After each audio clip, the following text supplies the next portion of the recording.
Volta Redonda está em festa pelos seus 63 anos e, como parte da programação de aniversário da cidade, foi feita a primeira mostra de audiovisual de Volta Redonda. O documentário Eu, Você, Todas Nós veio para inaugurar a mostra, a qual também contou com uma roda de debates e com ilustres convidados. Então, só para a gente entender um pouquinho a dinâmica, a gente passa para uma fala inicial de todos que estão compondo a mesa, e depois da fala de todas a gente abre para o bate-papo e abre para a plateia poder fazer perguntas para todas, tá? Primeiro que documentário, concordam comigo, né? Sensacional. A abordagem, toda a forma que ele foi construído, permite a gente entender, e aí não faltou nada, falou de tudo, falou dos recortes, eu pensei assim, será que vai faltar? Não faltou. Eu achei completão e achei ele lindo. Meus parabéns. E obrigado pelo convite. E saúde a todas. Complementando, né, boa noite. Realmente não faltou nada. E realmente no documentário eu vi algumas coisas que aconteceu comigo. Então, tipo assim, você está se vendo, né? Você está se sentindo, não é nem questão assim de representatividade, porque é uma coisa que dói. Então, você se vê, você se olha, parece que é você que está falando ali.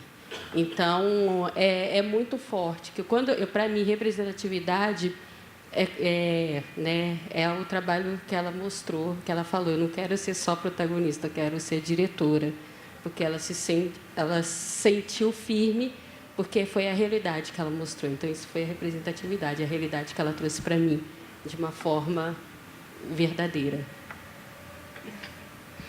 Bom, boa noite. O que eu tenho a fazer é continuar a fala de todos e agradecer pelo documentário, muito interessante. Todas estavam representadas lá. Algumas vertentes do feminismo que são enxergadas com certo preconceito foram muito bem retratadas e a visão do documentário muito interessante e didática até. Eu só tenho a agradecer o convite de estar aqui, agradecer o fato de estar aqui representando o coletivo Medusas e só. Obrigada. Só complementando, para contar uma coisa para vocês, quando a gente fez essa coprodução com a Copas, eles trouxeram essa ideia, eles foram vencedores, mas foram vencedores pelo voto popular também, né? Teve uma ação grande que a gente fez no Twitter, e o documentário já mobilizou muita gente antes mesmo de ser gravado, né? O que para a gente foi um bom indicador de que realmente estava tratando questões muito importantes, né? Muito especiais. E acho que mais do que isso, cada vez que eu vejo o documentário, eu não vi tantas vezes quanto a Ellen, que já deve contar o quê? Umas 50 vezes que você viu mais, né? Eu devo ter visto só umas 10 vezes o documentário, mas eu posso dizer que a cada vez que eu vejo é como se eu destacasse um ponto que eu ainda não tinha notado da vez passada, ou uma personagem, ou me identificasse mais com uma fala em particular. E uma coisa que eu tenho notado e que não aflorava tanto antes do Eu, Você, Todas Nós, então já é um depoimento pós-filme, o quanto eu comecei a reparar em coisas que eu não reparava antes, né? Outro dia eu estava lá no trabalho, olhei para a parede assim da área de comunicação lá da Fundação Roberto Marinho e tinha assim um revisteiro, sabe, aquele lugar assim com um monte de revista da atualidade. Tinha umas 10 revistas lá, todas revistas, digamos assim, de temas sérios, né? Então tinha revista de economia, de política, de tecnologia, e todas as capas tinham homens estampados, todas, sem exceção. E aquilo me chamou muito a atenção. Talvez eu não tivesse reparado nisso em anos passados. E aí eu pensei, poxa, mas que coisa doida, né? Só tem homem. Lógico que tem mulher em capa de revista, mas certamente não com tanta frequência com esses temas, né? Acho que se fosse, por exemplo, cultura, beleza, vestuário, tararau, culinária, aí acho que a cara seria totalmente diferente. Pornografia, exatamente, né? E aquilo me chamou muito a atenção e a gente foi fruto de várias discussões entre as pessoas da equipe, do tipo, o quanto a gente é bombardeado por um mundo que tem uma preponderância masculina tão grande e, às vezes, a gente naturaliza isso, né? Parece que é normal. né? Como uma das personagens retratou, né? Assim, ó, o mundo é dos homens, a mulher é o outro, né? Ela vem na sequência, ou a posteriori, né? Então, para não me alongar, só o quanto a gente começa a aguçar o olhar depois que a gente é exposto a algumas discussões e algumas histórias, né? Que têm esse poder de engajar a gente em algumas causas. Primeiro, uau, né? Eu acho que não tem onomatopeia que se enquadre mais depois de ver esse documentário. É o sentimento que todo mundo deve estar compartilhando aqui, né, Ellen? Parabéns, é incrível. E acho que a única coisa que eu posso dizer que sai agora depois do uau é que, enquanto o presidente do centro acadêmico vê esse documentário, é muito chocante, ao mesmo tempo muito comum a todas nós. E versa diretamente com o direito, que é um curso elitista e conservador, que em pleno século XXI a gente tem que julgar o óbvio.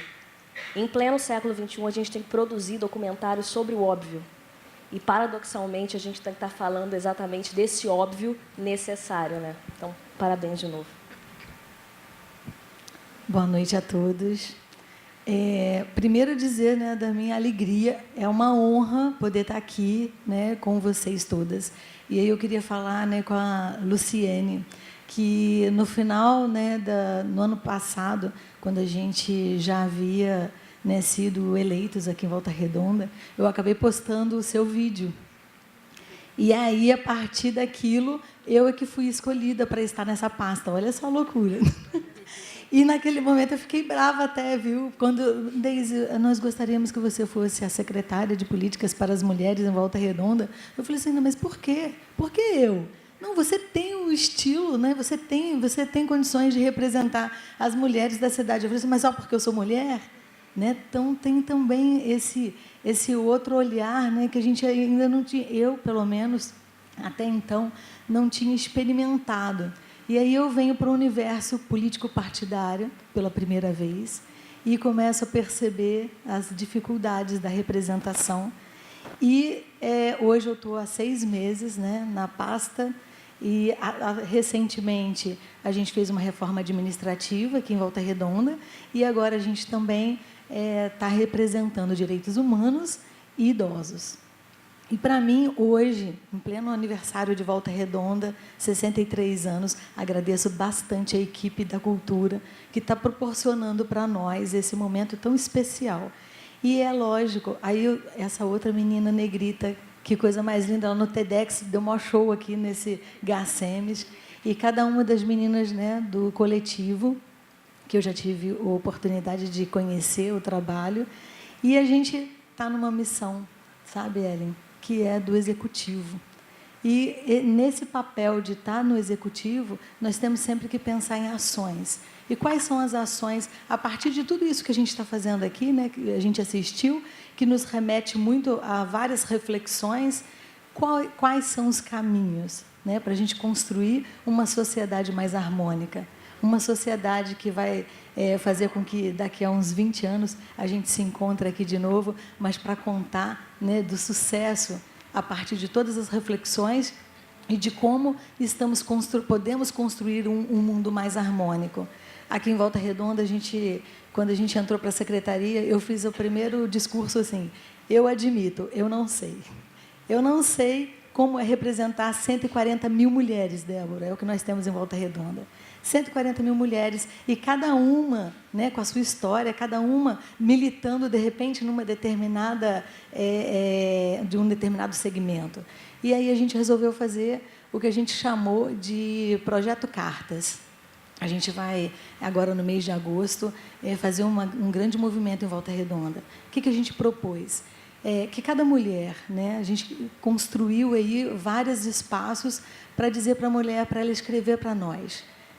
É o que eu penso, é o que eu vivo. E, a partir da leitura dessas cartas, a gente começou a fazer o nosso próprio diagnóstico. A gente pode não ter muitos recursos, mas a gente pode utilizar a criatividade, né? E, através das redes, também.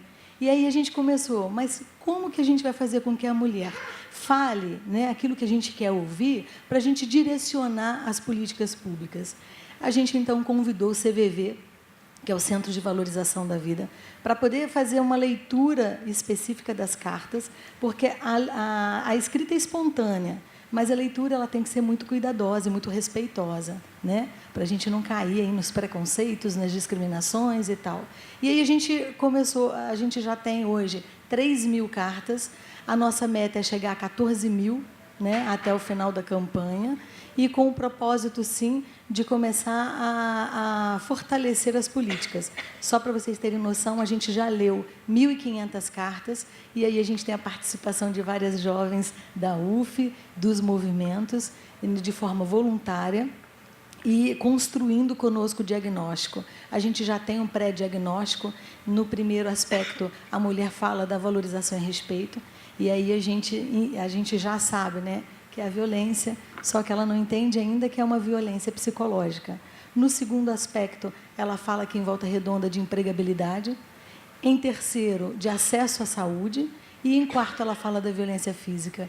Então, com esse pré-diagnóstico, a gente já começou a desenhar algumas coisas. Mas eu estou muito feliz de estar aqui dividindo esse espaço, e o meu papel aqui vai ser para ouvi-las. E, quem sabe, a gente construir. Adorei muito o que foi apresentado. Vamos tentar fortalecer ainda mais, né, a nossa aproximação, para a gente trazer para a Volta Redonda mais momentos como esse aqui. Obrigada. Obrigada pelo convite. Boa noite a todas. Primeiro, depois a todos. Eu fico muito emocionada sempre quando eu vou falar desse filme. Eu já vi mais de 50 vezes, com certeza. Mas, assim, porque tudo começou quando eu vi o primeiro corte, até agora. Então, sempre tem uma coisa nova que eu vejo no filme, sempre tem uma fala que eu não reparei na primeira vez. Sempre que a gente abre esse debate, eu escuto uma coisa diferente, numa cidade diferente. Mas é uma unanimidade, assim, a reação das pessoas, o agradecimento. E que tempos são esses que a gente tem que defender o óbvio, né, como você disse.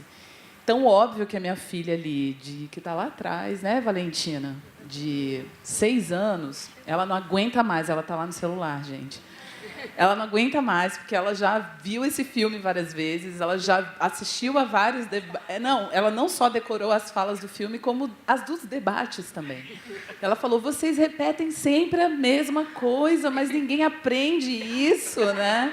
Imagina só, a criança tem 6 anos, já aprendeu, e tem muito marmanjo com 50 aí, que a gente ainda tem que ficar tretando na internet, né?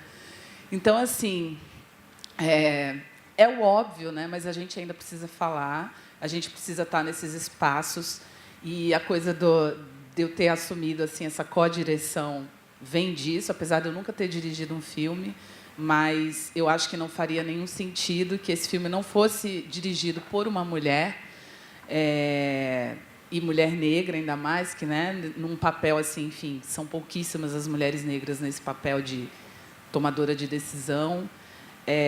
A gente precisa escrever a nossa história, a gente precisa registrar, a gente precisa construir as nossas próprias narrativas. Então, fazer filmes, escrever, estar, né, no poder de executar leis, advogar por mulheres. A gente precisa tomar esses lugares, né? Até que a gente vai chegar lá nas capas de revista, né, em algum momento. Enfim, eu acho que militância está em todos os lugares, sabe? Eu acho que as pessoas falam muito isso. Mas como é que é para você ser jornalista, trabalhar com cinema agora e militante? Eu falei, mas é como deveria ser para qualquer pessoa, né? Eu acho que muita gente não diz que é militante, mas qualquer lugar que você está hoje e defende algo, você está militando por algo, né? Você não precisa dizer que você é ativista, mas eu acho que a gente está aqui e a gente precisa fazer algo para melhorar esse mundão aí, né? Assim, daqui, como eu falo no filme, daqui a 50 anos que as nossas filhas e netas não estejam lutando pelas mesmas coisas. É um pouco frustrante quando você olha para 50 anos atrás e percebe que algumas pautas ainda continuam e que a gente ainda precisa estar indo para a rua para falar sobre isso, ou para a internet, né? No caso do filme. Enfim, eu prefiro sempre falar mais conversando com vocês. Não posso deixar de dizer que o filme participou de um processo, né, de um pitching, que foi do edital Doc Futura.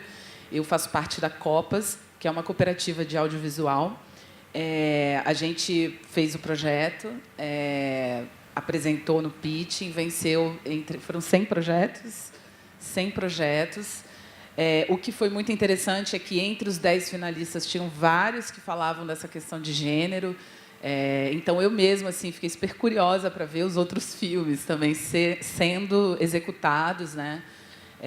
Para a gente ver o quanto esse tema, de fato, tá necessário. Né? E eu acho que muito por nós mesmos. Né? A gente está ali falando o tempo todo, insistindo nesse assunto, até um pouco repetitivas, como a própria Valentina, minha filha, diz, né? Mas porque é necessário. Né? A gente tem que ficar falando mesmo. E aí a gente venceu, fez o filme, que teve estreia em março desse ano, e até agora, para mim, não acabou. Né? Tipo assim, é uma coisa que está reverberando, a gente está sempre recebendo algum convite para ir em algum lugar diferente. A recepção é muito boa, mas muito provocativa também. Já teve alguns momentos assim meio delicados em alguns debates, mas tenho gostado muito, assim. E as pessoas tretam menos nos debates do que na internet. Na internet é mais bizarro o negócio, mas eu gosto muito de estar aqui. Muito obrigada pelo convite. Vamos papear aí. A gente pode abrir para perguntas, fiquem à vontade, mas antes de vocês levantarem o braço, ver se eu já tenho uma inscrita ali, eu queria só ouvir um pouquinho mais. Agora levantou, você vai ter que fazer alguma pergunta. Eu queria ouvir um pouquinho mais sobre o coletivo Medusas. O que vocês fazem nesse coletivo? Como é que vocês se organizaram e o que vocês têm enfrentado? A UF o Polo Aterrado aqui na UF Volta Redonda é recente. E o tempo de duração do Medusas é reflexo disso. Nós temos por volta de 2 anos. O coletivo surgiu da iniciativa de umas meninas do curso de Direito. Eu também sou desse curso. De trazer... Todas vocês são do coletivo? Não. Bom, a necessidade de criação do coletivo surgiu do fato de trazer a discussão do feminismo para dentro da universidade, que ainda não existia esse espaço de discussão dentro da UF Aterrado. Agora existem outros coletivos, outros grupos que discutem diversas pautas, mas antes não. Então, o Medusas, de certa forma, foi pioneiro em trazer a discussão acerca de movimentos sociais dentro da UF. E surgiu por conta disso. Para não só isso, como acolher e refletir a vivência da mulher na universidade, que é diferente dos outros estudantes. A mulher vive a universidade de forma diferente. A começar pelo trote, do nosso ingresso na faculdade, o trote vexatório, que muitas das vezes não é escandaloso, como aparece no jornal, tipo, estupro, etc., mas pequenas ações que refletem o machismo existente na conjuntura social geral. O Medusas, a princípio, visava isso, discutir a vivência da mulher universitária. A partir daí foram surgindo outras pautas e, atualmente, nossa ideia é expandir o Medusas para além da universidade, porque o ponto da Universidade Federal é que ela se agregue à comunidade como um todo.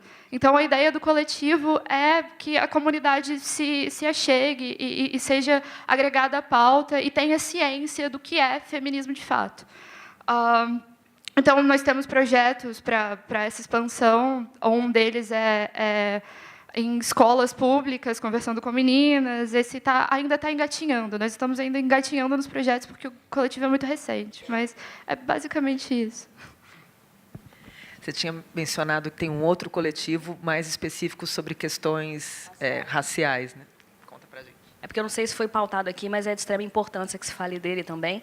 É um coletivo que foi criado no ano passado, que chama Negruf. É o primeiro coletivo negro de resistência negra no Polo Aterrado, né, aqui do interior.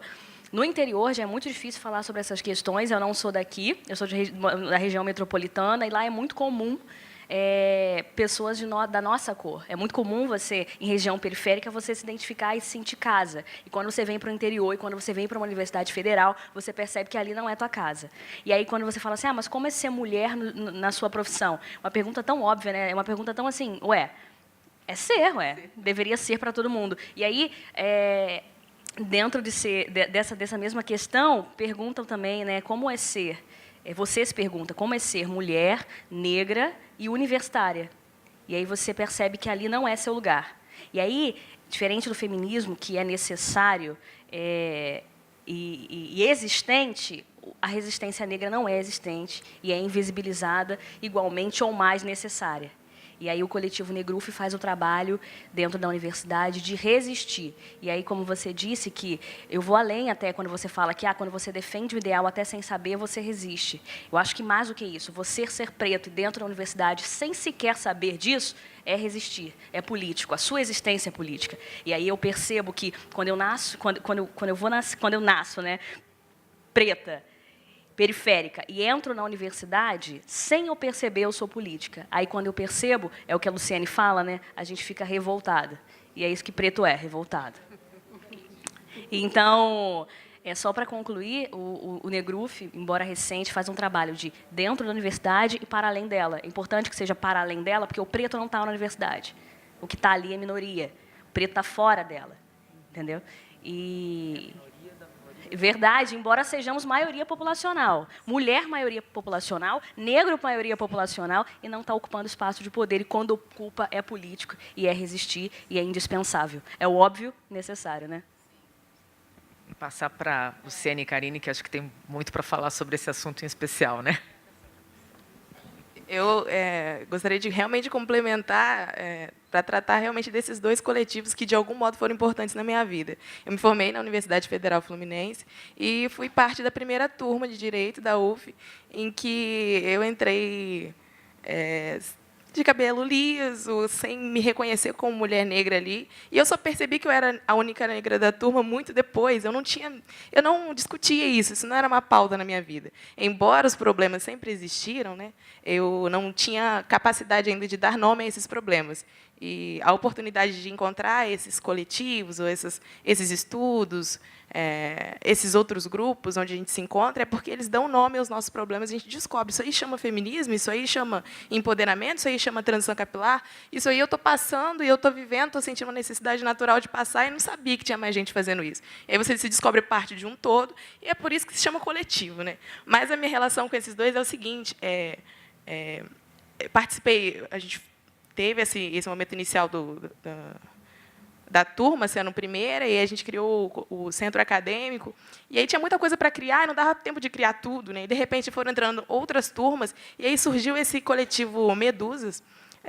Só que eu já estava no final, e aí eu queria fazer parte, mas um dia eu queria participar. Eu tive a oportunidade de participar uma vez de um encontro em que as meninas se reuniram para estudar. E aí eu me lembro que foi muito marcante para mim o estudo das ondas do feminismo.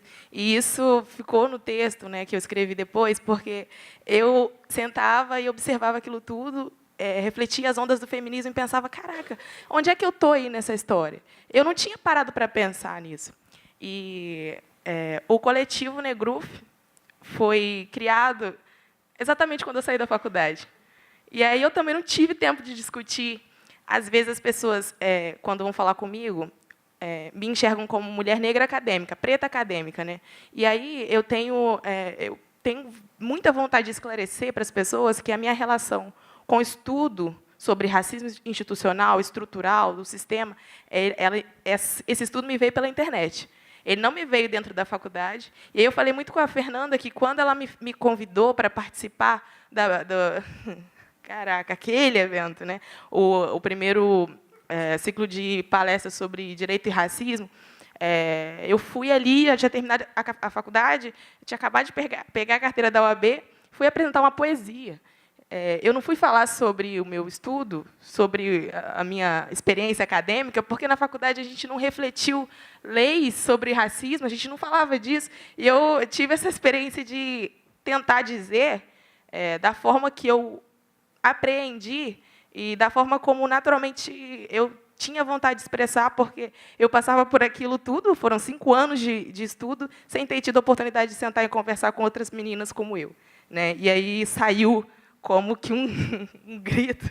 E aí eclodiu, na verdade, né? Eu nem sabia que aquilo ia ser gravado. Quando a Fernanda falou para eu participar daquele momento, eu até falei, não é pertinente falar de uma poesia num ciclo de palestras sobre direito e racismo. E eu estou falando disso porque ela comentou também.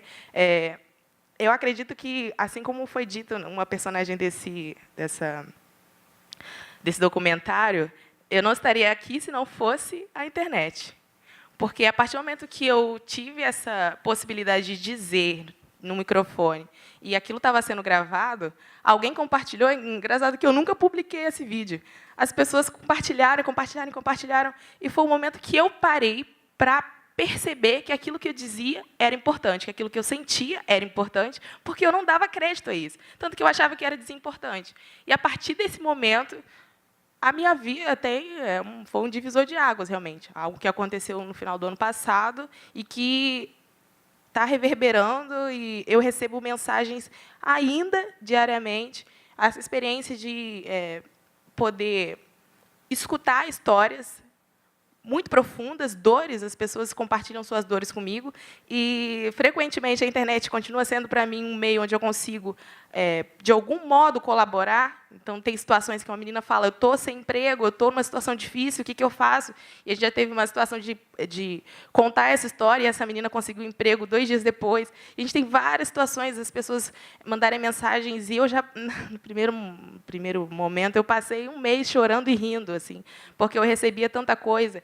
E como essa internet foi importante para mim. Eu aprendi sobre racismo, eu aprendi sobre feminismo negro.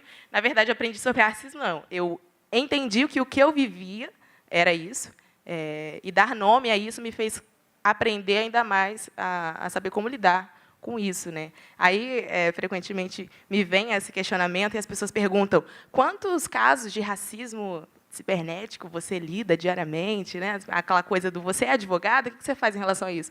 Eu falo, vamos com calma, porque essa questão chega para mim agora e eu estou correndo atrás de um prejuízo que foi um prejuízo que eu vivi na faculdade, né?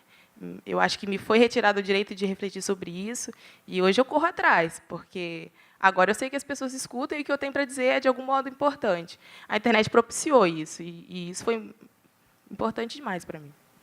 A internet, enfim, né? Acho que a gente já até passou dessa fase de defender que a internet é importante, porque, né,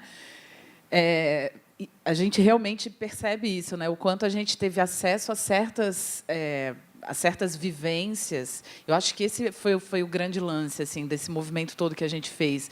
É tipo assim, coisas que ninguém falou para a gente só, olha, isso aqui que você sofre é machismo, isso daqui é racismo. E aí, até um certo tempo atrás, a gente passava pelas coisas e pensava, não, isso é coisa da minha cabeça, né? Isso é um problema individual, isso é um problema meu. Né? E eu acho que também a coisa da gente ser a única negra do espaço, porque também é a minha história até hoje. Aliás, essa mesa, muito obrigado por quem fez essa mesa aqui, porque isso é raríssimo. É raríssimo a gente ter essa paridade racial, enfim.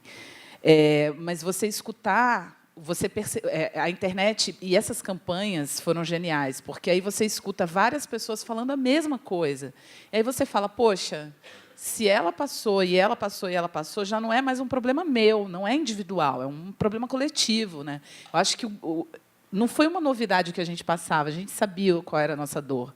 Mas aí, quando a gente vê que ela é uma dor coletiva, aí a coisa muda de figura, né? Você vê, foram 3 dias, 82 mil tweets. Isso porque só contaram as tags do Twitter, porque do Facebook não tem como fazer isso. Mas imagina, assim, 3 dias, milhares de mulheres falando a mesma coisa, e isso atingindo pessoas militantes, pessoas não militantes. A Raíssa, que é uma das personagens do filme, fala isso no início. Assim, ela não é militante, não é ativista, é uma amiga minha, e ela não sabia o que ela vivia. E isso foi um processo super recente, dela falar, poxa, até eu participei lá, fiz o meu amigo secreto, porque ela percebeu que o colega dela estava sendo machista. esses racismos também. Eu também tive a mesma vivência de faculdade também. Era uma época que a gente não conversava sobre isso, ninguém falava sobre isso. Eu saí da faculdade ainda alisadíssima, numa outra... Não que isso seja um problema, tá, gente? A coisa da construção da identidade, né? Primeiro você se perceber mulher, depois você se perceber mulher negra, porque você se percebe mulher, você percebe o machismo, mas você fala, tem alguma coisa mais aqui, né? Que eu sofro aqui que outras mulheres não. E quando você falou agora, tá, mas essa coisa a mais, assim, eu lembrei de um discurso, não sei se vocês leram um livro da Angela Davis que foi enfim, lançado no Brasil, mas é um livro da década de 70, Mulheres, Raça e Classe, que ela fala da época do discurso de um evento que teve, de uma conferência de mulheres em Washington, na década de... gente, eu sou péssima com datas, mas eu acho que antes da década de 50. E era uma conferência de mulheres, não haviam mulheres negras, e a única negra que pediu para falar, que era Sojourner Truth, o nome dela, e ela levantou para falar, ela falou, e não sou eu uma mulher, isso foi no início do século passado. A gente ainda hoje tem esse tipo de problema. E eu ainda tenho que lutar para ser uma mulher, né? Mas acho que a gente andou bastante. Só o fato da gente estar aqui nessa mesa falando sobre isso já é um processo que está caminhando, né? Que pena que caminha para mulheres, mas dentro desse mulheres não existe não é homogêneo, né? Que é uma coisa que no filme a gente tentou deixar bem claro. Mulheres não é uma coisa só, né? As mulheres, elas têm pautas diferentes, elas passam por questões diferentes e às vezes até mulheres de um mesmo segmento, como ela colocou, também pensam diferente, né? Têm suas particularidades. Eu acho que redes sociais como o Facebook deixam isso muito claro, porque a gente, ao mesmo tempo que está ali militando, a gente também está mostrando a nossa subjetividade, o nosso dia a dia. E aí você vê que não somos iguais, né? Inclusive, divergimos, né? No filme, mostro ali as vertentes que divergem, né? Que, enfim, que brigam entre si. Mas que bom, porque isso significa que, quanto mais recortes o movimento, mais democrático ele está sendo, né? Vamos perguntar, pessoal? Perguntas? Ali atrás. Aqui também, né? Duas.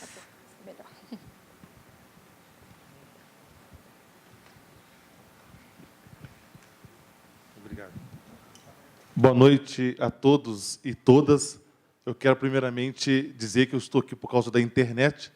A minha amiga Negrita, a gente estudou junto, e ela postou lá sobre esse evento, e eu acabei interessando e estou aqui hoje. Quero parabenizar a mesa, que realmente a mesa está linda, porque tem uma ruiva, uma morena, uma loura, está bonita a mesa. Mas, olha só, quero aproveitar a oportunidade de parabenizar você, Ellen, porque é o seguinte, o filme está lindo, o filme é emocionante, e, como a Negrita disse, a gente, ainda que eu seja homem, mas a gente vê coisas ali. Por exemplo, eu vi várias mulheres e cenas ali e de acontecimento que eu estou vivendo hoje na minha casa. Eu tenho uma irmã, por exemplo, que casou 3 vezes, tem 3 filhos, e agora conheceu uma outra mulher, então, assim, a outras irmãs mais velhas, uma coisa turbulenta dentro de casa. Mas, assim, é muito legal a gente ver esse filme. Mas, assim, o que me deixou assim, bem intrigado, assim, me deixou bem... assim, pensativo, no momento de reflexão, foi que nem eu sou militante de Barra Mansa, minha cidade, eu defendo, e a gente trabalha muito a questão do deficiente. Eu fui presidente do conselho da pessoa com deficiência, então a gente busca muito isso, né? A igualdade, a inclusão, e isso é muito legal. Mas teve uma parte naquele filme, inclusive daquelas 2 moças, que elas disseram que ela não permite que homem entre dentro da casa dela, e aí ela não... Parece que ela não trabalha com homem, aquela coisa toda. Assim, a gente entende, é claro, é uma opinião dela, é uma decisão dela, mas isso é uma coisa nova para mim. Eu falei, caramba, como é que é isso? Será que isso o quê? É um preconceito? É uma exclusão? Como que é isso? Então, para você que fez o filme, Hélio, eu gostaria de saber de você, assim, para você isso era novidade e como que você reagiu diante daquilo? Porque teve uma parte no filme que você falou assim, eu estou aqui fora porque parte da minha equipe tem homem e eles não podem entrar. Então, eu Certo. gostaria de ouvir isso de você, que estava ali, que viveu aquela cena, porque, para mim, é uma coisa nova. Eu nunca tinha ouvido falar e nem visto esse tipo de coisa. Muito obrigado pela atenção. Meu nome é Como Tom é seu Teixeira. nome? Tom Teixeira. Tom. Obrigado. Você falou que é militante de... Dos direitos da pessoa com deficiência, tá bom. na minha cidade. Você sabe que quando você pediu para falar, eu já imaginei. Eu estava esperando mais. Ele falou. Eu falei, vai vir o mais e vai falar do homem. Então, Tom. É verdade, gente. Tem esse detalhe. Ai, mas que maravilhoso que a gente está fazendo esse evento no Dia do Homem. Vocês querem mais o quê, gente? Vamos lá. Então, você falou que viu isso como preconceito das meninas, né? De não... será que é? Eu não vejo isso como preconceito, né? Vamos começar daí, porque eu discordo desse tipo de militância. Eu até falo isso no filme, né? Elas se colocam como lésbicas separatistas. Eu não sou lésbica e não sou separatista. Inclusive, eu tenho um namorado, né? Então, para mim, seria um pouco difícil ser separatista em relacionamentos heteronormativos. Elas têm essa questão eu vejo como uma proteção, sabe? Uma autopreservação. E, em algumas militâncias, isso acontece, não só na militância feminista, como na militância negra. Tem algumas militâncias negras que também são afrocentradas. Eu faço essa comparação porque eu acho mais fácil da gente visualizar. Eu não entendo isso como um preconceito com o homem, assim como eu não vejo as pessoas que são afrocentradas sendo preconceituosas com branco, até porque racismo inverso não existe. E a mesma coisa que eu penso em relação ao homem. Não é preconceito, não é segregação, não é... Eu acho que é autopreservação. São pessoas que provavelmente, não necessariamente, mas que provavelmente têm uma história diferente da minha, que já passou por coisas muito violentas, ou que tem medo de passar por essas questões. Você vê que toda hora a Larel está falando sobre isso, sobre ela evitar postar coisas no Facebook. Ela não quis que a gente mostrasse a fachada da casa dela, porque provavelmente é uma coisa que acontece dos homens. Tem grupos de homens machistas organizados que atacam mulheres que se expõem. E ela, por ser feminista radical, lésbica, enfim, aí a gente vai fazendo aquele somatório de minorias, ela acaba sendo visada, né? Então, eu acho que é uma autopreservação, é um movimento legítimo, que eu discordo, não discordo assim, não porque eu não acho que elas estão erradas. Eu tenho uma outra forma de militar, mas eu acho totalmente legítimo você ter esse tipo de comportamento, entendeu? Porque as histórias são diferentes, entendeu? Os medos são diferentes. Você parte da coisa que, poxa, são pessoas que têm medo de mostrar a casa, que têm medo de andar na rua.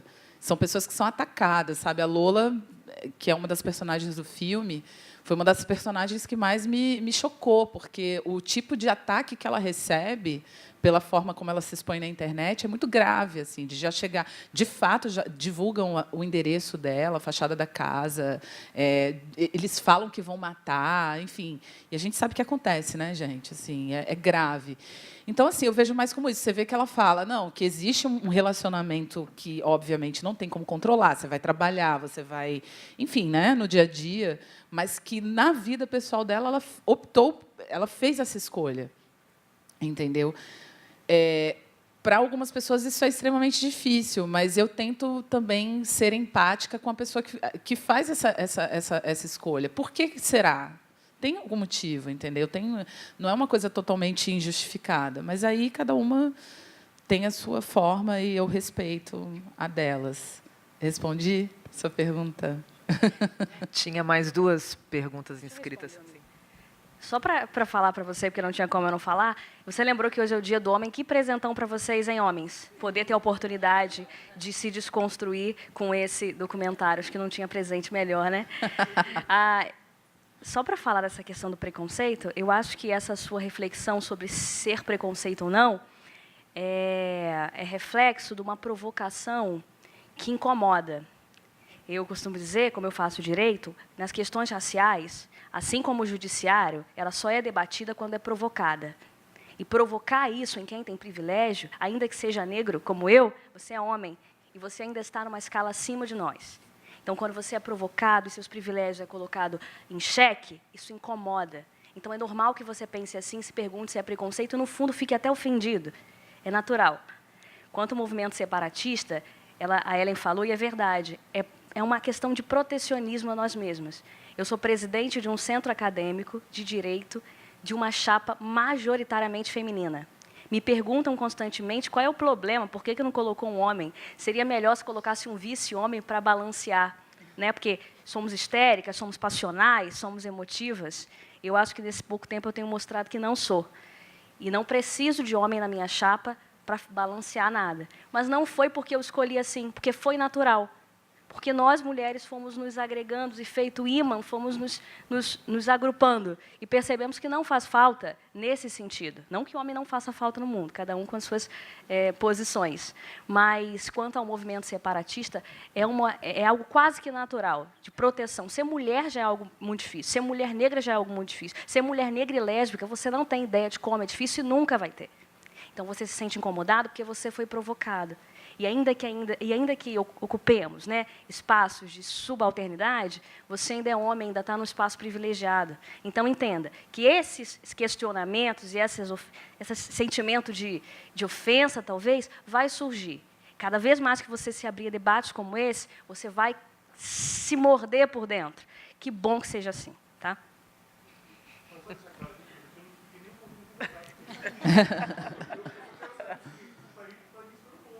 Ah, sim. Ah, você tinha perguntado também se tinha sido novidade para mim. Não. Assim, porque eu acho que, pelo menos para a gente que está ali na internet, vendo, que tem acesso a essas discussões, a gente vê isso já. Assim, as meninas postam, falam sobre isso. Então, assim, não foi novidade. Tanto que a Larel já estava na minha própria rede, já estava na minha rede do Facebook, eu já conhecia, já sabia do discurso, eu fui atrás dela sabendo que o discurso era esse, que seria provocativo, entendeu? Inclusive, o co-diretor, que é o Rafael Figueiredo, do filme, ele ficou meio assim também na hora, pô, mas será? Eu falei, Rafael, é o seguinte, minha função aqui é essa, entendeu? Então, assim, tem que falar, e são discussões que acontecem na rede, entendeu? E a intenção do filme é justamente fazer esse registro, né, que é um registro histórico. A gente está vivendo um momento histórico e que vem sendo impulsionado pela internet nos últimos anos. Assim, pelo menos os últimos 5 anos está efervescido, né? E a gente tentou colocar essas discussões. Óbvio que não todas, embora vocês tenham falado que não faltou nada, sempre que eu vejo, eu falo, faltou isso, faltou aquilo, não sei o quê, dava para fazer uma série, né?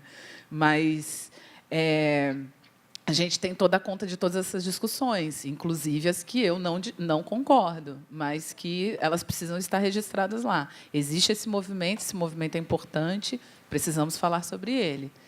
E só é provocativo mesmo, mas não foi novidade. Aquela situação da gente não poder entrar na casa, enfim, era a regra da casa dela, tinha homem na equipe, a gente não pôde entrar. Ela até falou, se for só mulher, vocês entram. Eu falei, não é o caso, então a gente ficou fora. Mas foi bom ter colocado isso no filme. A gente não vai entrar por isso, já para entrar no tema, né? Posso? Tinha 2 perguntas, né? Também. Então, eu quero dizer que estou muito feliz aí com o filme, tá? Há 2 meses atrás, quando a gente começou a montar a mostra, né, eu fui nas universidades, encontrei com o professor Marcos, né, e ele falou, eu tenho contato com a TV Futura, e eles têm um documentário feminista, vamos trazer. E a gente falou, vamos trazer, e acabou que a gente casou na abertura da mostra, né, porque tem amanhã e segunda ainda, hoje é o primeiro, e foi perfeito, né, o documentário está muito equilibrado, né, muito plural. Você vê que ele é heterogêneo, né? São várias vertentes, são vários segmentos do movimento feminista, né? E eu fiquei feliz, porque eu acompanho esse debate há muito tempo, né? Eu fui diretor da UBS, da UNE também, fui do DCE, da UERJ, né? E sou jornalista, então fui do sindicato de jornalistas, então a gente está sempre militando e acompanhando as discussões, né?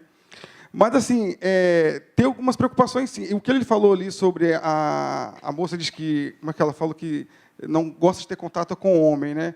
Esse é um discurso que tem permeado uma parte do movimento feminista, assim. Eu reparo isso nas redes sociais, né? O problema do mundo é o homem, né? Pessoas falando mal de homem, isso acaba, para quem não está enganjado, acaba se incomodando para valer mesmo e acaba indo para o outro lado, né?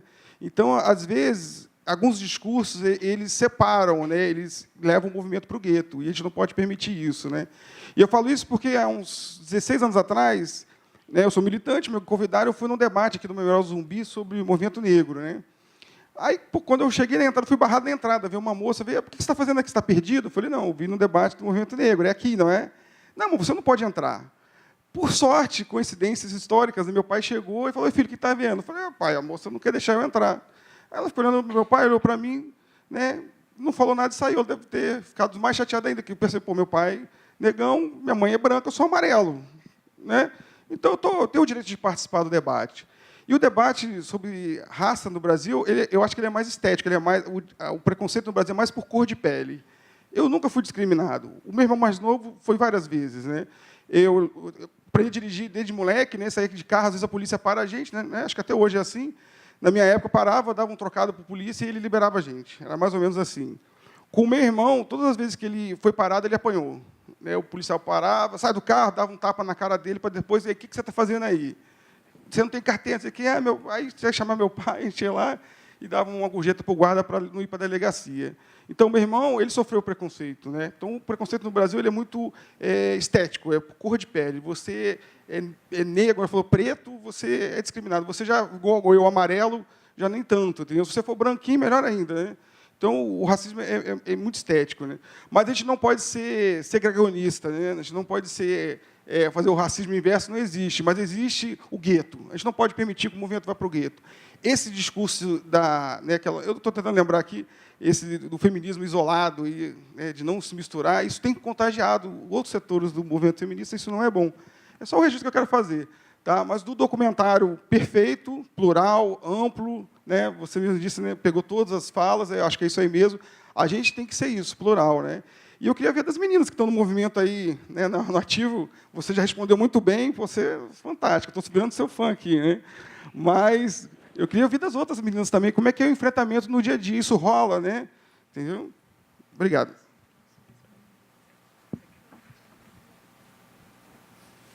Bem, eu vou só, né, que durante a pergunta eu acabei me lembrando daquela frase: posso não concordar com uma palavra do que dizes, mas garantirei o seu direito de dizê-las até o fim. Eu acho que esse é um caminho muito que todos nós precisamos criar, né, do respeito. E aí, quando você fala, né, eu compreendo. Eu acho que o exercício nosso é dessa compreensão.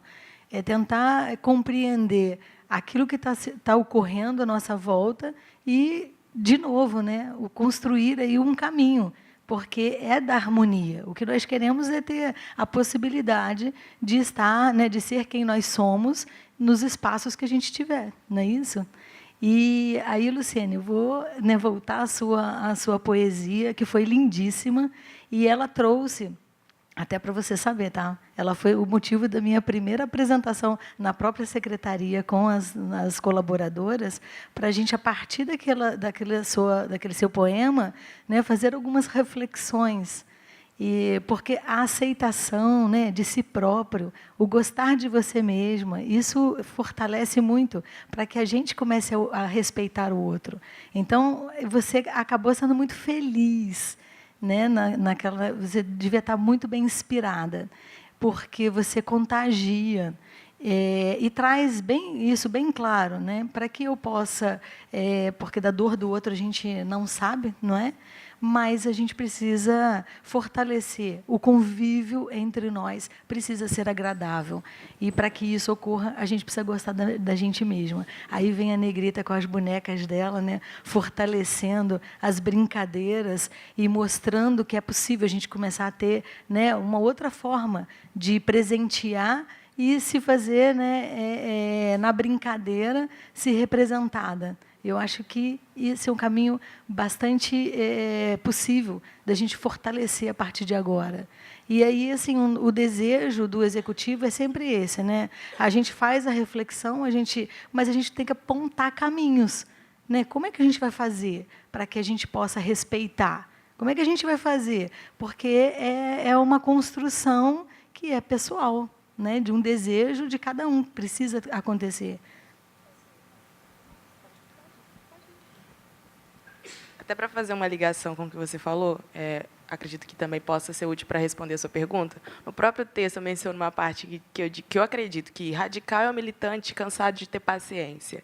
As pessoas costumam dizer que eu escolhi a poesia. E como que a poesia vai ser mal recebida, né? De algum modo, houve essa possibilidade de conversar com uma maior quantidade de pessoas, porque aquilo era lírico, era para ser dito e recebido de forma suave, entre aspas, né? Mas eu não acredito que essa seja a única ou a melhor forma de militar. Eu não escrevi porque, daquele modo, eu queria atingir mais pessoas. Aquele foi o meu modo de fazer. Algumas pessoas reagem de forma diferente às dores que sentem, e cada um é inserido num contexto, e é necessário respeitar isso, porque algumas pessoas têm algumas dores que não são poéticas. Não dá para dizer rimando o que sente. E cada um sabe onde dói o próprio calo. E essa questão de se separar, como ela falou, não dá para a gente ficar aqui qualificando, dizendo, qualificando a luta do outro, né? Cada um sabe do seu contexto, da sua forma de militar, da sua forma de viver, e o pressuposto do respeito é fundamental. Então, colocar-se, sim, no seu lugar, porque a compreensão de que aquela forma da pessoa reagir a um sentimento que lhe machuca, que já lhe corrói, ela precisa daquele espaço para discutir aquilo, e talvez a minha presença ali não vá somar, não vá permitir para que ela, naquela discussão, cresça. Por que eu vou me forçar a me inserir ali, entendeu? Se aquilo há várias formas de se aprender um conteúdo que é importante para o crescimento de todos. Então, às vezes, a pessoa não quer conversar com você sobre aquilo, mas é só dar um Google que você descobre um texto que explica aquilo. Então, acho que não cabe a nós ficar julgando qual a forma da militância do outro, né? Cada um reage à sua dor da forma que lhe é natural. E os caminhos da militância feminista são ditos pelas mulheres. É a gente que escolhe para onde que a gente vai. Só para falar uma consideração importante, é a questão de não pode ir para o gueto, eu discordo de você. A luta é do gueto. Temos que ir. A luta não pode ficar é só o mais invisibilizado. Pois é, não, e a militância negra, principalmente, ela é do gueto. Ela tem que sair do gueto para atingir todos os setores, porque a luta, a resistência negra, ela é periférica, porque a negritude foi desenvolvida na interface da pobreza. Então, assim, eu acredito que ela não vai só para o gueto, ela está no gueto porque ela é do gueto, entendeu? Então, assim como no machismo, que os homens, eles às vezes se sentem incomodados e falam, mas por que eu não posso estar ali naquela roda? Por que eu não posso levantar minha mão e falar que eu sou feminista, né? A questão racial é parecida, porque só sabe da dor a carne que é cortada. Então, como a Luciene bem fala na sua poesia, respeita o tempo. E não à toa temos 2 ouvidos. Então, escuta, você vai entender uma hora. Tá? E as mulheres não vão falar, gente? Tem 2 pessoas inscritas, elas estão ali aguardando. Claro que sim, eu deixei eles falarem, apesar de achar que hoje ninguém tem lugar de fala, eu gostei muito de ouvir os homens falando. Gostei, me sinto privilegiado de ouvir a voz deles. Gostaria de dar os parabéns. Sou militante velha e estou idosa. Um dia desse falei com Luciene que às vezes pensa em desistir, e num dia daqueles que você pensa realmente em desistir, eu olho o vídeo dela e falo assim, não vou parar. Eu não vim mulher treta até aqui para agora desistir. Então, já que eu estou aqui, eu vou continuar. Uau para o documentário, um excelente material de trabalho para a gente que faz roda de conversa, que trabalha com escola, que trabalha com adolescente. É maravilhoso esse trabalho. Mas também gostaria de ver outros temas. Então, já penso assim, podemos continuar, porque nós temos os nossos colos vazios ainda, porque tem a nossa juventude morrendo. Nós temos a prostituição, que não foi colocada, porque ela só interessa mesmo para o homem e para a mulher branca, porque para nós ela não interessa nada, porque nós só somos as exploradas. E nós temos outras questões que a gente precisa estar sempre colocando. Queria dar os parabéns, lembrar para as meninas que o coletivo Medusas e o Negruf, muito além de ser uma mobilização, eles se tornaram um instrumento de proteção dentro da UF. Tenho o maior orgulho delas. Foi assim, show de bola, entendeu? E essas duas ali, parceiras, não precisa nem falar. Secretária, ainda vou lhe conhecer, estou todo mundo me cobrando que ele faça uma visita. Quando eu falei que... Quando elas falaram que não faltou nada, eu discordo mesmo. Eu acho que faltou... Não é que faltou, é que não dá tempo. São 50 minutos, né? Não dá tempo de falar tudo. Eu senti falta também no processo. Eu falei, poxa, de uma personagem de militante... Espera aí que a Valentina quer falar um oi para vocês. Vem cá, filha. Ela está aqui o tempo todo. Gente, deixa... Fala, minha filha. Oi. Pronto, satisfeita? Tem que dar voz às meninas também, gente.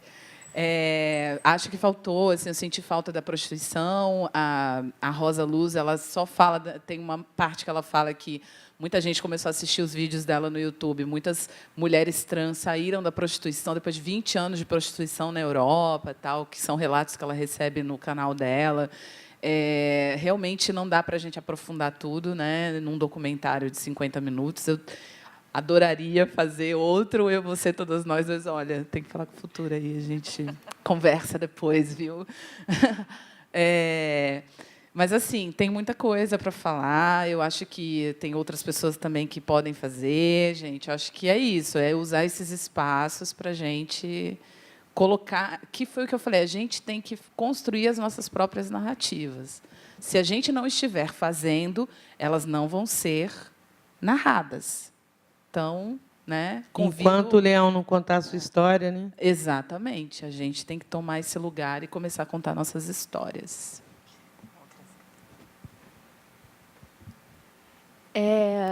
Eu sou a Tassiana, eu também faço Direito na UF, e eu queria falar diretamente para os homens aqui presentes, meio que para desenhar a situação que ocorre desse separatismo que vocês colocaram tanto como um problema, é que não existe necessariamente um preconceito contra os homens, mas acontece que o meu irmão, meu marido, meu pai, eles são homens que eu sei que não vão me violentar. Mas, numa esquina escura, quando eu estiver voltando do trabalho, o pai, o marido, o irmão de qualquer outra pessoa, por mais não violentos que eles sejam, para mim, no meu corpo, no meu sentimento, eu vou sentir medo. Porque a sociedade ensina desde que a gente é pequena, e a nossa vivência ensina desde que a gente é pequena, a ter medo de vocês. Sabe, eu não me sinto segura, e nenhuma de nós aqui presentes se sente segura em 11 horas da noite estar voltando do trabalho e cruzar uma rua com um homem sem sentir medo. Então, por mais que vocês sejam pessoas decentes, que não vão fazer mal a nenhuma mulher, no nosso subconsciente, vocês são uma ameaça. Então, quando uma mulher diz que tem medo de um homem, a gente não está generalizando, é o que a gente sente na pele. Então, assim, eu tenho o privilégio de ser mais didática com os homens que estão à minha volta e explicar isso. Outras mulheres sofreram violências muito maiores que não permitem que elas tenham essa possibilidade, sabe? Elas só conseguem se defender, porque isso é a única coisa que elas conseguiram construir. Então, para vocês, eu só trago essa reflexão. Por mais assim, gentis que vocês sejam e decentes que vocês sejam, vocês sempre vão representar uma ameaça para a gente à noite, quando a gente estiver voltando do trabalho. Se for um homem negro, a gente... Sinceramente... Mas a maioria... Sim. Sim, certamente. Não, mas eu acho que sendo mulher, assim, não importa se você está de terno ou se você está de chinelo. O medo que a gente sente à noite sozinha com um homem é o mesmo, sabe?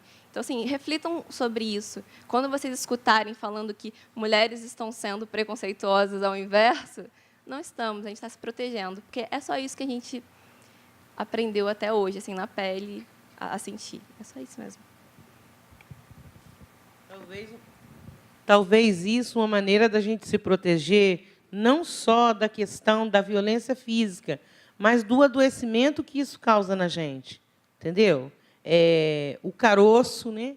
O medo que vira caroço, o medo que cai o cabelo, o medo que dá depressão, o medo que dá pânico. Então, essas coisas ainda a gente precisa... Talvez essa proteção que elas criaram foi exatamente para evitar esses medos. Tem alguns espaços de debate que, de fato, o homem não entra, que eu lembrei quando você falou da questão que eu acho bem diferente. Assim, acho que são questões bem diferentes, questão de gênero e de raça, mas alguns debates que realmente o homem não entra, justamente porque é difícil fazer esse debate na presença de homens. E tem coisas que as mulheres não vão se sentir à vontade de colocar num debate na presença de outros homens. Elas não vão conseguir abrir umas para as outras as violências que elas sofrem, ou chegar a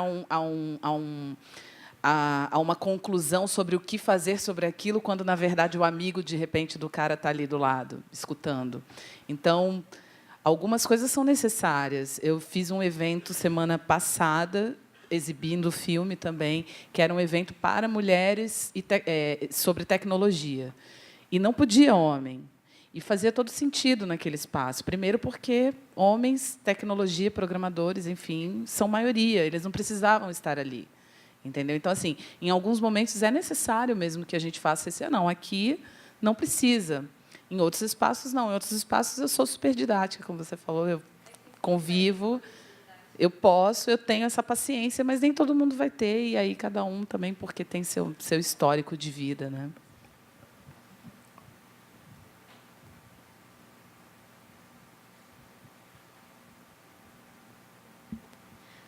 Sobre isso que a gente está falando aqui agora, eu também estou aprendendo, eu sabia que tinha essa vertente radical e estou gostando muito de aprender, queria parabenizar.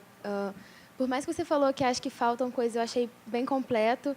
E eu estava conversando aqui agora com a Loami, nessas condições, você voltando de um lugar tarde, você está sozinha e você vê que atrás está vindo um homem.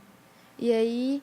você sente aquele medo, e a Loami concordou com tudo que a gente estava falando, e falou assim, mas quando eu vejo que é um amigo, me dá até um alívio, porque é o fato de a gente sair e falar, mas eu não vou, porque eu vou voltar tarde, vou estar sozinha. Não, eu te acompanho até o ponto, eu te acompanho até em casa. Você se sente segura por ter um homem do seu lado, você sozinha não está segura. E essa é uma das questões, né? Que a gente passa, e já é até comum falar, não vou, porque eu vou voltar tarde sozinha, então deixa de sair de casa. Né? E aí você limita o seu direito de ir e vir pelo medo de andar sozinha, que é um direito seu, né? Só para fazer um adendo. Não, e você realmente está mais protegida se você estiver com um homem, infelizmente, né? Porque a gente sabe que a chance da gente sofrer uma violência voltando na companhia de um amigo vai ser muito menor, porque ninguém vai querer, enfim. Pode acontecer, mas diminui. Eu não aguento. Desde que a Tassiana falou ali, eu fiquei reflexiva, assim, angustiada, precisava falar isso. Primeiro que, infelizmente, nossos pais, nossos irmãos, nossos tios também são uma violência constante, não à toa. Acho que 80%, né, das violências, dos abusos sexuais ocorrem dentro de casa. Dentro de casa. E assim, eu tenho repulsa ao discurso que a mídia insiste em reproduzir da psicopatia, da patologia do homem abusador. A maioria dos abusadores não são doentes. É o trabalhador, é teu amigo de trabalho, é teu colega da faculdade, é você, sem você perceber. Então, infelizmente, isso acontece dentro de casa, e o recorte que a Margot fez ali é muito importante. Quando é um homem negro, causa pavor, e causa mesmo. E aí, ser homem negro é muito complicado. Eu acho que deve ser muito delicado ser homem negro, porque você está todo o tempo na linha tênue entre ser vítima e suspeito. A todo tempo. Você é a vítima e você é o suspeito a todo tempo, e até falar sobre isso deve ser quando o homem se propõe, porque é difícil alguém se propor a se desconstruir. Então, quando é um homem negro, é muito mais complicado, porque o corpo do homem negro é construído em cima de uma lógica animalesca, agressiva, né? do terror. Né? O homem negro representa institucionalmente o perigo. Não à toa, 70% da população carcerária é negra. Não é coincidência. Não temos no gene o gene da violência e da marginalidade. Não está no nosso DNA. Então, é complicado mesmo. Assim, é uma reflexão que você precisa fazer, porque o racismo está o tempo todo ligado. O tempo todo ligado. E falando de feminismo propriamente, como a Isabela falou lá atrás, mais do que maior alívio que encontrar um amigo é quando você está de noite no escuro e ouve aqueles passos e se apavora e você olha para trás e é uma mulher. Ufa! Hoje eu vi um meme na internet que era assim, quando você olha... Gente, aí o meme era um capeta. Ufa, era só um capeta. Não era? Cara, eu ri muito. Você quer ver tudo, menos era realmente a foto de um capeta. Assim, pô, olhei para trás, era um capeta, não era um homem. Poxa, agora eu estou tranquila. E é uma problemática também social de, ao mesmo tempo que o homem ele é o agressor, ele é o protetor. Não tem outra escapatória. Ou ele é teu agressor, ou ele é teu protetor. Isso se confunde muito na cabeça das nossas meninas que são abusadas e não denunciam os abusos e não entendem como abuso, porque aquele que deveria protegê-la que abusa. E, às vezes, o abuso ele é exposto pelo homem como uma maneira de protegê-la. E aí? É maior do que você imagina. Eu já estou falando para você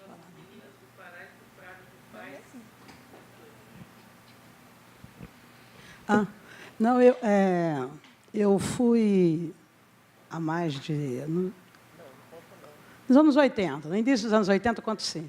O primeiro encontro feminista que teve aqui em Volta Redonda, e eu fui organizadora naquele momento, aconteceu no teatro aqui ao lado, no Teatro Gacema, em 8 de março de 80, em que vieram companheiras de São Paulo, na época de São Paulo, do Brasil Mulher e de outros grupos de jornais também. E em relação a essa questão de nós sentarmos em grupos de mulheres para conversar, que é uma questão que se coloca para a gente desde os anos 80, nós éramos mulheres que vinham da luta pela anistia, e como no Brasil, né, o que aconteceu com o movimento de mulher, a maioria de nós viemos do movimento da anistia, e mulheres de esquerda, e que se colocaram questões como mulher, né, no movimento de esquerda com os companheiros de esquerda, né. E eu me lembro que a gente se reunia na casa de uma companheira, da Débora, uma professora, do movimento de professores, e os companheiros ficavam do lado de fora, querendo saber o que a gente estava conversando, né? E tentando escutar. Companheira de esquerda, militante. Né? Então, eu ainda acho que a gente... E eu estou vendo aqui, quer dizer, que essa própria voz das mulheres já vem se construindo ao longo dos anos, e eu acho que a gente tem um patamar hoje, claro que muito diferente, e de conhecimento de si enquanto mulher, da sua luta, mulher negra, e nas mulheres na sua diversidade, muito maior. Mas ainda acho que a gente tem que ter o nosso próprio espaço de construção da nossa voz. Quer dizer, que nós estamos construindo essa voz há quantos anos? Se pegar o movimento feminista no Brasil dos anos 70, né, isso é o quê? Isso não é nada do ponto de vista histórico, de construção de uma voz, de uma identidade. De mulheres, de nós que estamos há quantos séculos submetidas, em que os homens falam por nós, né? Falou por nós, né? E nós não falamos. Nós estamos aprendendo a falar. Ainda estamos aprendendo a falar. E é muito interessante, aqui meus companheiros estavam falando, conheci de 500 anos, o início da fala aqui foram deles, dos homens. E as mulheres estão caladas, quer dizer, nós precisamos falar, né? Eles não resistem. Eles não nos deixam falar primeiro. Foi a segunda vez que isso aconteceu, né? Tá? Em debates. Isso aconteceu em São Paulo, que foi um senhor que pediu para falar, e ele falou, sei lá, 15 minutos, eu não sei. Ele deu palestra mesmo. Sim, assim. Sim, não nos deixam. E foi incomodado com a questão dos homens. Por isso que, quando você pediu para falar, eu falei, vai ser o lance da... Aí, aqui nada foi... contra. Mas é significativo. Normalmente, né? Eles ficam quietinhos, só escutando. Mas, meninas, eu só quero dizer que eu estou aqui emocionada com vocês, aí, né? De quem veio lá de trás. Bacana. Poxa, é uma honra escutar alguém falar de um movimento que aconteceu lá atrás. Isso é muito, muito bacana ter esse público. Eu concordo plenamente. A gente tem que ter os nossos próprios espaços. Eu tenho participado, na verdade, da Conferência de Saúde das Mulheres. Eu sou jornalista, trabalho no Canal Saúde também, como repórter, e estou acompanhando essa conferência. Uma conferência que aconteceu nessa época, lá atrás, e é a segunda vez que está acontecendo agora, e depois de muita briga. E vocês acreditam que, em algumas conferências, os homens não estão deixando acontecer porque eles estão revoltados, porque a gente tem que fazer esse recorte de gênero na saúde? Falei, gente, mas a gente ainda está nesse nível de ter que explicar por que a gente precisa falar e por que é a mulher que tem que estar lá falando.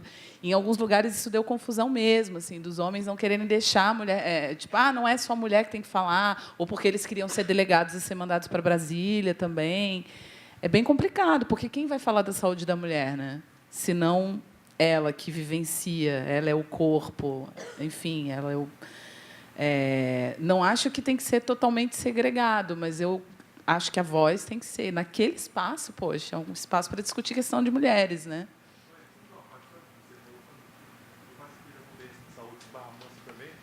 E aí nós estávamos defendendo a questão, obrigado, assim, da mulher com deficiência, saúde da mulher que tem deficiência. E aí você tem, só para você ter noção, tinha 2 rapazes brigando para a vaga de Brasília querendo defender a saúde da mulher. Mas não tinha mulheres com deficiência para falar? Algumas não falaram, tinha várias, mas teve uma que falou, mas acabou sendo abafada para os homens que queriam só ir para Brasília, passear e tal. Vocês não resistem, gente.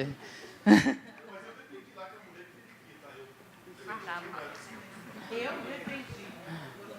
Tira o microfone daquele mesmo. Bom, basicamente, posso falar agora também, não? Não. Porque eu estou começando a perceber um preconceito aqui, e hoje, o Dia dos Homens, acho que está na hora, então, da gente se retirar, para elas poderem falar sem problemas, então. Bom, meu nome é Flávio, sou pai de 2 meninas, e eu queria dizer, eu não percebi, talvez, que eu acho que, dentro da sociedade machista, que todos nós brasileiros fomos criados, que ela é, eu talvez tenha, o meu perfil machista seja até um pouco mais forte do que o meu feminista, apesar de eu achar que eu sou bastante feminista lá em casa, obedeço tudo que elas falam. Mas eu digo o seguinte, eu acho que a ação fundamental também da mulher e do pai, eu não fujo a essa responsabilidade, vem da educação. Existe uma grande oportunidade, se a gente quer construir alguma coisa hoje, você não pode estar pensando em plantar para colher nesse ano, no mês que vem, no ano que vem. A gente tem que falar de educação. Eu não estou aqui parodiando o Cristóvão Buarque, o professor não político, mas o Cristóvão Buarque diz que tudo está baseado na educação. Ele até em alguns momentos a gente acaba achando que ele está extremista nesse pensamento dele, mas ele reduz vaga de presídio com educação. Ele reduz a violência com a mulher com educação. Ele reduz político corrupto com educação. Ele reduz tudo com educação. Isso tem um fundo de verdade.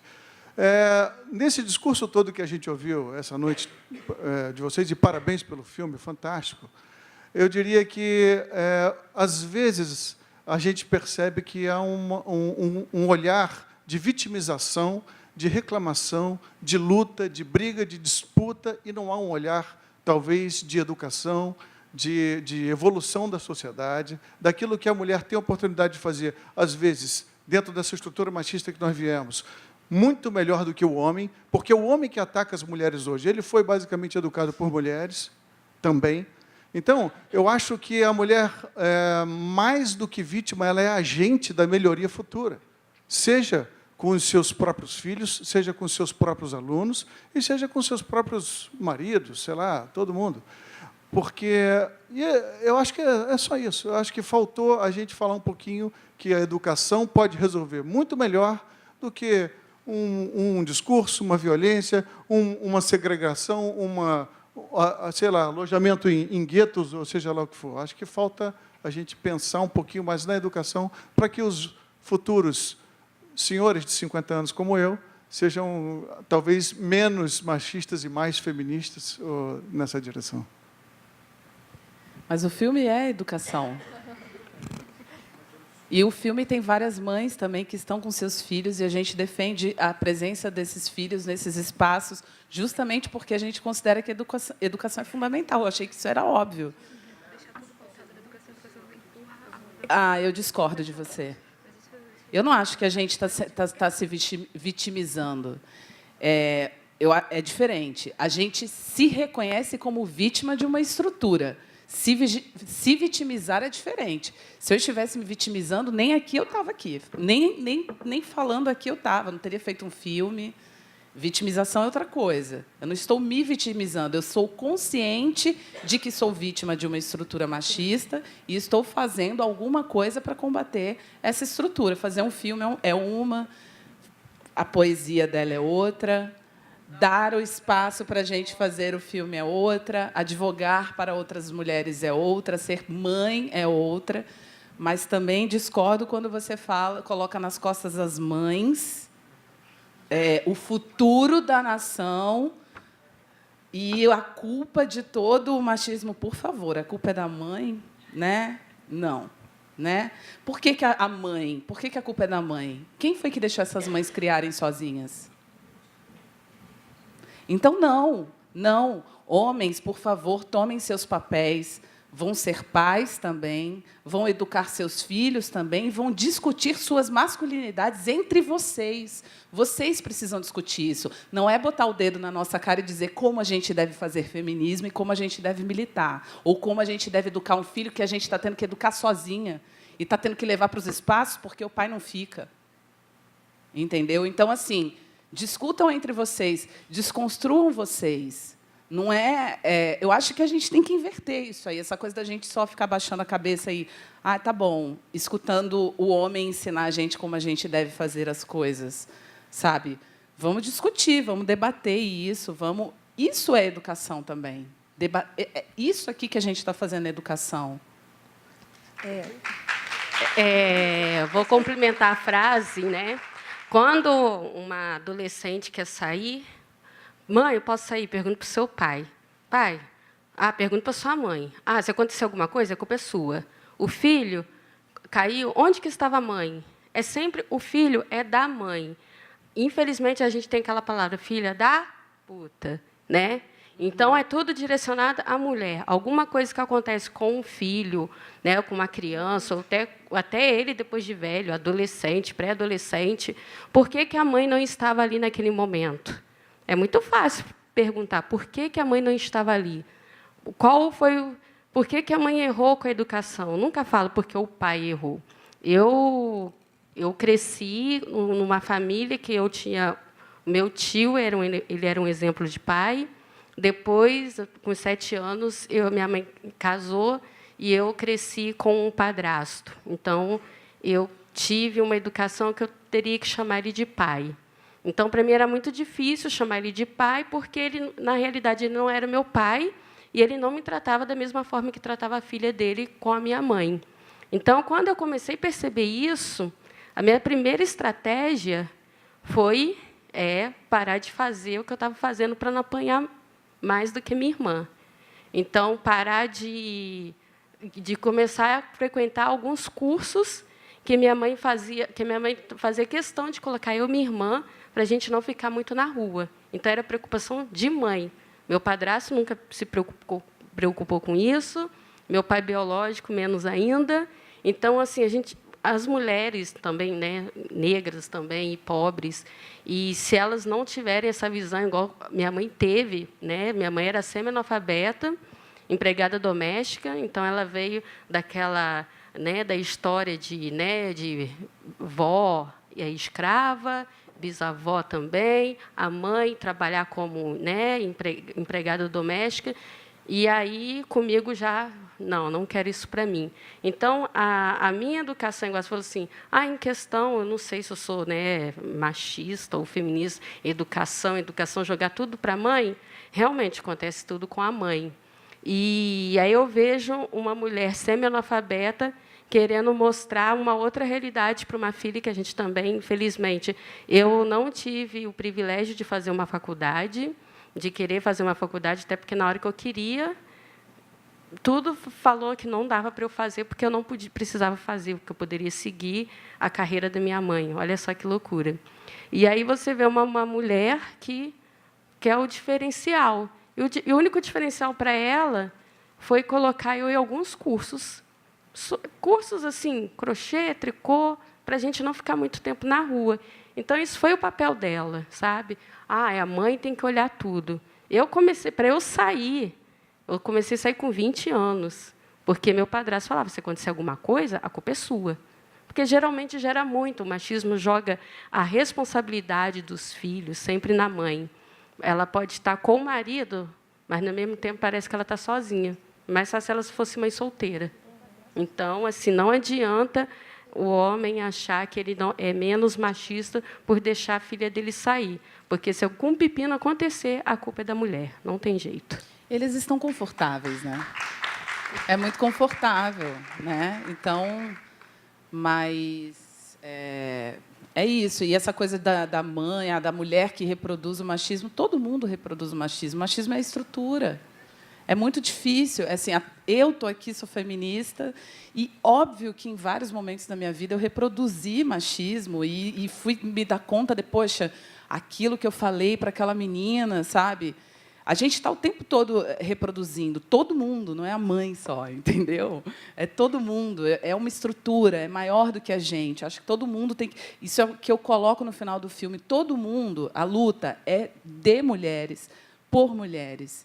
Mas todo mundo tem que estar engajado. Isso é um fato. E com relação à base, à educação, concordo plenamente. Mas é porque, para mim, tudo é educação, e a gente não pode achar que a educação está só nas instituições, porque muita gente está fora delas, que é o caso dela ter falado agora. Eu não estava, infelizmente, fez a faculdade. Educação não é só isso. Educação não é só estar dentro da faculdade ou na escola. Educação é tudo que a gente está fazendo. Tudo. Todo isso. Tem um provérbio africano que eu gosto muito, que somos uma aldeia. Entendeu? A gente cria as crianças.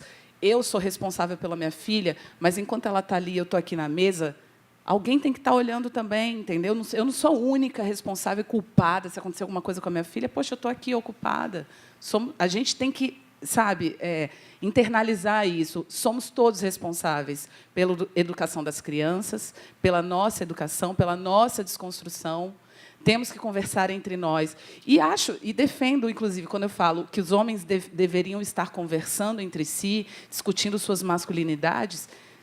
Quando eles falam assim, mas vocês não lutam para... porque a gente serve no exército. Eles adoram usar esse argumento, né? Adoram. Eu falo, gente, mas não é a gente que tem que lutar para vocês deixarem de servir no exército. Se juntem e lutem contra isso. Poxa, a gente já está cheio de coisa nas costas, entendeu?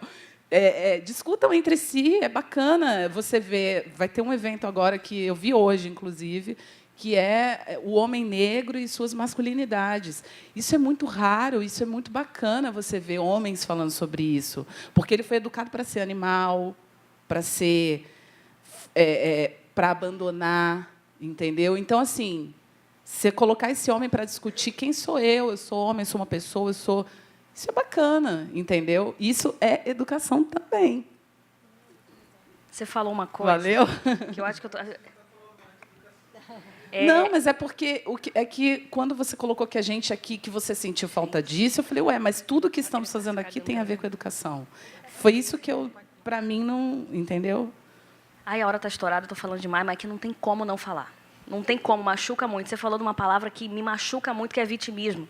Porque eu sou cotista racial e eu sou chamada de vítima o tempo todo, e todos os cotistas raciais. Porque essa discussão não tem como não falar de mulher, feminismo e negritude. Então, assim, cuidado quando você for usar essa palavra, porque ela é muito usada para atacar a gente, principalmente mulher, feminista e negro, a respeito das cotas. Você fala assim, mas tem que investir em educação, me lembrou um discurso que é usado, discurso de ódio, que é usado para deslegitimar a resistência negra e o ingresso do negro na universidade, que foi lá em 2012, quando o presidente Lula fez um feito único e inesquecível, que foi sancionar a lei das cotas, que perguntaram por que, em vez de fazer cota, não investe na educação, não somos todos iguais? Até perguntam até hoje, discutiu óbvio, né? E aí foi feita uma pesquisa que revelou, e nem precisava ser feita, mas óbvio, tem que ser feita. E aí que mostrou que mais de 50 anos se passaria investindo em educação de base pesada, coisa que o governo corrupto não faria, porque é enraizado na nossa cultura a corrupção, para conseguirmos entrar no mesmo patamar que homens brancos como você. Então, quando você fala assim, vamos se tornar gente, donas da nossa própria vida, eu te digo que o feminismo me faz tomar as rédeas da minha própria vida. E as cotas raciais me ajudaram a estar onde estou, presidente do Centro Acadêmico do Direito, não estaria aqui sem ela e não estaria aqui sem o feminismo. Então, cuidado, porque, muito pelo contrário, não somos vítimas. E isso me faz agente da minha vida, dona de mim e pertencente a mim mesma. Tá?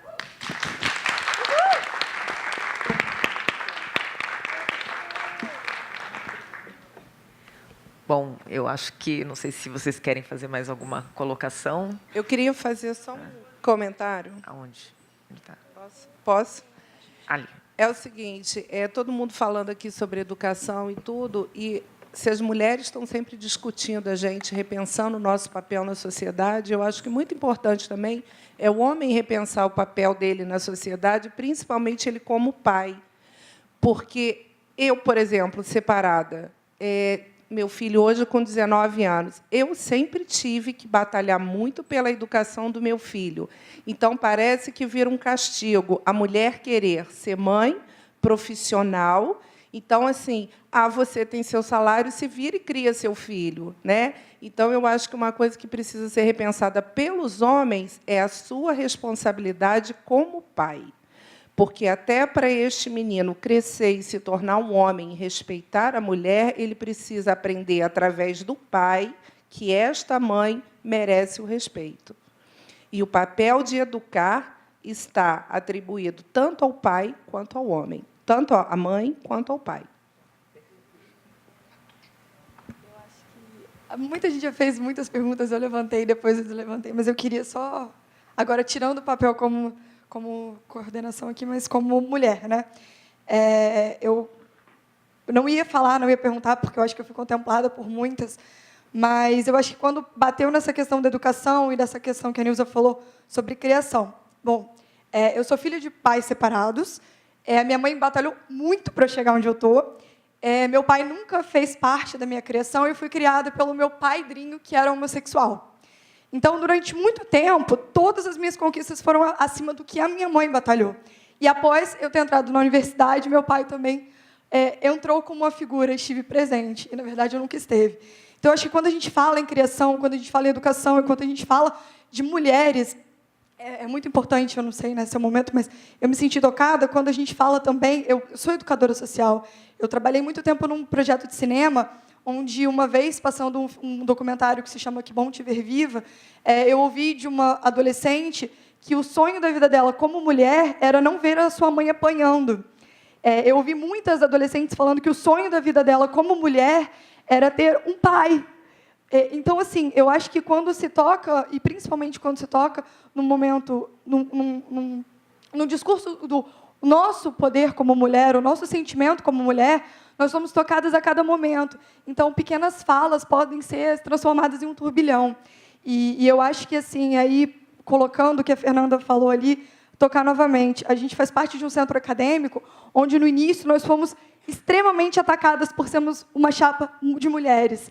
Nós fomos questionadas quanto à nossa competência. Eu venho de uma ONG onde, muitas pessoas participam, onde a maioria, nós somos mulheres. E, para chegar em reuniões, nós éramos atacadas diariamente, para chegar e colocar o nosso papel, para ter visibilidade, para formar. E hoje temos mulheres à frente da ONG, uma mulher como secretária de Cultura. Isso é um papel muito doloroso. E nós, como mulheres, sabemos o quanto isso é importante para a gente. Então, eu acho que, assim, quando a gente escuta, e aí eu fiquei tocada em perguntar, eu não ia falar, cada um sabe a dor, sabe onde se toca. E eu acho que eu, como mulher, filha de mãe separada, de uma mãe que batalhou muito para estar onde eu estou hoje, eu acho que, quando você fala em educação, ele é um processo transformador que vem de todos. E aí eu acho que, quando você fala em educação, ele é um processo que ele tem que ser feito, sim, muito mais amplo. E esse é um papel de construção. Isso que a gente está construindo. Em todos os espaços. Em todos os espaços. Exato. Perfeito. Posso fazer um agradecimento para vocês? A gente aqui, porque todo mundo quer falar e tal, e isso é bom, porque, pelo menos, a gente está tendo um conteúdo forte e que as pessoas estão começando a se entender. E, assim, na minha caminhada, de empoderamento, principalmente empoderamento negro, eu sempre fui negra, desde sempre nasci negra, e uma parte da minha adolescência sempre negra, de cabelo trançado. Então, para mim, era muito difícil, porque eu era a única da sala, a única menina de cabelo crespo, e era muito difícil. Então, passei um tempo, desviei da minha negritude, e aí, quando eu voltei, eu eu voltei aprendendo muitas coisas, igual a internet, principalmente, e através de conversas de amigas. E quando a Luciene falou sobre, né, a poesia, era até engraçado, porque nós sempre estamos juntas, assim, conversando. E ela foi lá em casa, levou um bolo lá, e eu fiquei lá fazendo a roupinha dela, né, que ela até falou no vídeo, foi a roupa da Negrita que ela usou, para você ver o elance, né? E aí eu conheço muitas pessoas e estou aprendendo muito com isso. E tem uma amigona minha, que o nome dela é Jéssica Regina, e ela fez uma poesia. E nessa poesia eu me identifiquei. Aí é educação, aí poesia. Então, tudo é educação, né? E a poesia, para mim, a fala, a escrita, eu sempre compus. E, então, para mim, era tudo muito guardado. E quando eu vi a poesia da Jéssica, eu olhei para a poesia, primeiro eu chorei, aí eu li de novo, chorei de novo, e depois que eu parei de chorar, cara, isso daqui dá uma música. E aí, essa poesia, acho que eu falo, é uma poesia cantada, porque ela tem que ser cantada. E aí, se permitir, eu vou cantar ela rapidinho, não é muito... Porque acho que ela cabe completamente pelas conversas que nós estamos tendo, desculpa. Me olhei no espelho, me vi preta. Não era primeira vez, mas nunca antes desta cor.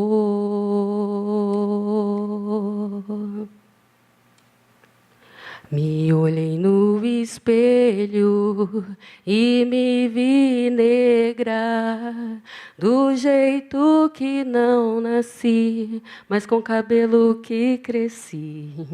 Me olhei no espelho e me descobri com um padrão novo de uma imagem ancestral. Me olhei no espelho e sorri. Minha beleza é de ouro, negro é meu tesouro, e a preta sou eu. Me olhei no espelho, nunca mais igual. Minha carne é de luta e não de carnaval. Me olhei no espelho, nunca mais igual. Minha carne é de luta e não de carnaval. Me olhei no espelho e a princesa era eu. Não loira, não lisa, não magra, nem branca, nem gorda e nem infrada. Não loira, não lisa, não magra, nem branca, nem santa e nem fada. Me olhei no espelho, a preta que sou.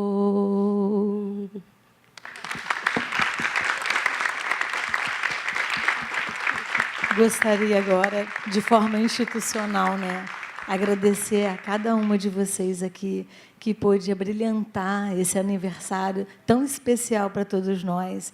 Então, em nome do prefeito Samuca Silva, né, a gente convida, nós teremos várias outras programações, né? A gente continua a festa até segunda-feira. Então, muito obrigada pela presença de cada um aqui e parabéns à equipe da cultura, né, que está proporcionando para a gente todo esse aprendizado e novas formas da gente comemorar o nosso aniversário. Muito obrigada.